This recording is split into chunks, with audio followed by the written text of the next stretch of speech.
India और China के border पर हालात कभी भी पूरी तरह शांत नहीं रहते।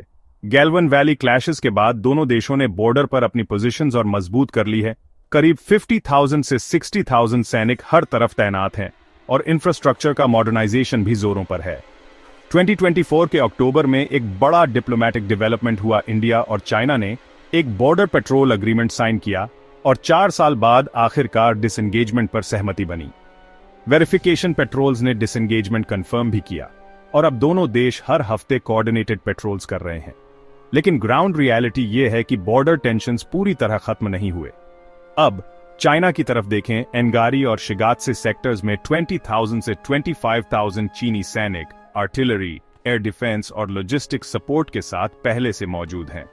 चीन की लॉजिस्टिक्स कैपेबिलिटी इतनी मजबूत है कि वो कुछ ही दिनों में 50,000 से ज्यादा सैनिक बॉर्डर पर ला सकता है। रोड्स, एयरबेसेस पूरी तरह तैयार हैं। शिगात्से एयरबेस पर 6 J-20 स्टेल्थ फाइटर जेट्स और 8 J-10 जेट्स स्पॉटेड हुए हैं, जो सिक्किम बॉर्डर से सिर्फ 150 किलोमीटर दूर हैं। इंडिया की तरफ से लद्दाख, सिक्किम और अरुणाचल प्रदेश में 90,000 से 120,000 भारतीय सैनिक तैनात हैं। बॉर्डर इंफ्रास्ट्रक्चर भी तेजी से ग्रो हो रहा है। 2020 के बाद से 60 से ज्यादा ब्रिजेस और 1,400 किलोमीटर रोड्स बन चुके हैं। हाई एल्टीट्यूड एयरलिफ्ट में इंडिया को एज है। लेह और नायोमा से स्ट्रेटेजिक एयरक्राफ्ट्स ऑपरेट कर रहे हैं। इंडियन एयरफोर्स की बात करें तो एक बड़ा चैलेंज है। 2025 तक आईएएफ के पास 31 कॉम्बैट स्क्वाड्रंस हैं, जबकि आइडियली 42 होने चाहिए। ये वही स्तर है जो 1965 की इंडो पैक वॉर के दौरान था।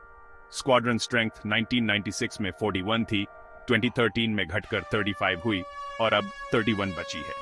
लेकिन इंडियन डिफेंस स्ट्रैटेजी में नई ब्रेथ भी आई है। जून 2025 में डिफेंस मिनिस्ट्री ने 5th generation stealth fighter jet यानी advanced medium combat aircraft AMCA के लिए अप्रूवल दे दी। इसका मकसद है चाइना और पाकिस्तान के ग्रोइंग थ्रेट को बैलेंस करना और पब्लिक प्राइवेट पार्टनरशिप से इंडिजिनस डिफेंस मैन्युफैक्चरिंग को बूस्ट देना। चैलेंज बढ़ता जा रहा है क्योंकि चाइना अपने 5th generation J-35A stealth jets जल्द ही पाकिस्तान को देने वाला है। ये जेट्स PL-15 और PL-17 जैसे लॉन्ग रेंज मिसाइल्स से लैस होंगे, जिनकी स्ट्राइक रेंज 400 किलोमीटर तक है। मतलब इंडियन एयरफोर्स के एसेट्स सीधे खतरे में आ सकते हैं।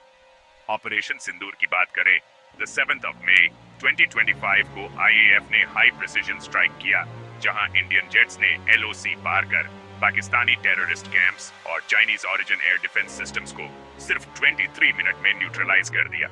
एक्सपर्ट्स का मानना है कि 2025 में बॉर्डर पर छोटे मोटे क्लैशेस होते रहेंगे, खासकर अरुणाचल प्रदेश, सिक्किम और लद्दाख में।